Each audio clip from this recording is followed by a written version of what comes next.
اس video میں ہم psychological foundation of education کے بارے میں پڑھیں گے۔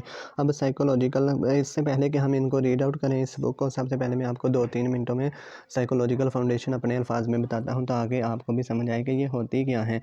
سائیکولوجیکل، سائیکو کا مطلب دماغ سے ریلیٹ ہوتا ہے۔ کیا کوئی بھی تعلیم ہم بچے کو دے سکتے ہیں جو اس کی سائیکی کے مطابق نہ ہو، اس کے لیول کے مطابق نہ ہو، اس کی دلچسپی، اس کے رجحانات، اس کے ایپٹیٹیوڈ، اس کی لائکنگ اور ڈس لائکنگ کے مطابق نہ ہو؟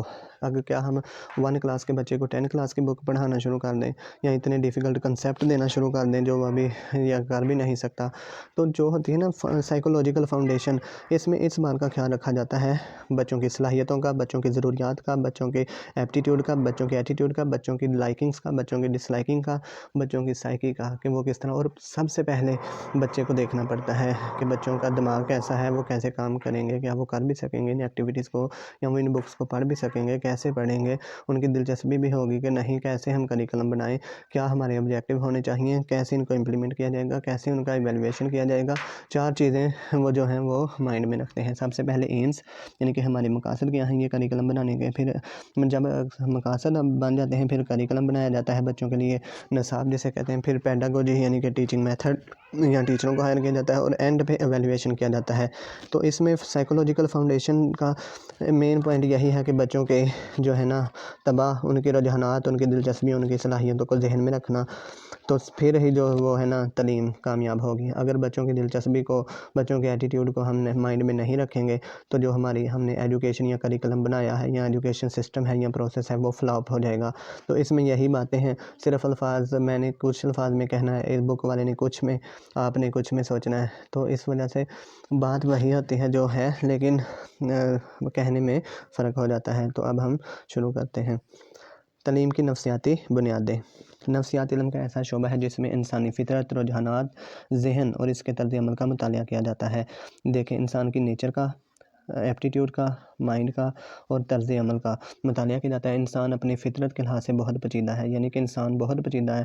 اتنا آسان کام نہیں ہے کہ بچوں کے ذہن کو پڑھنا یا کسی انسان کے ذہن کو، اور ہر انسان اپنی طبع، رجحانات، دلچسپیوں، صلاحیتوں اور ضروریات کے لحاظ سے دوسرے انسانوں سے کسی نہ کسی لحاظ سے مختلف ہے۔ آپ نے پتہ ہے کہ ہر انسان ایک دوسرے سے مختلف ہے۔ انسانی فطرت، ذہانت اور رجحانات و جذبات کا مطالعہ بہت ہی مشکل کام ہے، یہ بہت مشکل کام ہے اور دلچسپ بھی۔ چنانچہ تعلیمی عمل میں جہاں قدم قدم پر مختلف شخصیتوں اور طباع سے واسطہ پڑتا ہے، علم نفسیات کی مدد اور رہنمائی کی اشد ضرورت پڑتی ہے۔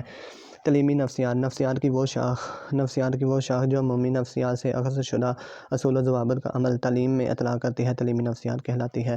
یعنی کہ نفسیات کی شاخ کو اگر ہم تعلیم پہ استعمال کریں کہ بچوں کے مسائل دیکھیں، ان کے ذہنی، جسمانی، روحانی جو بھی ان کے مسائل ہیں تو ان کو دیکھیں، تو اس کو کہتے ہیں تعلیمی نفسیات۔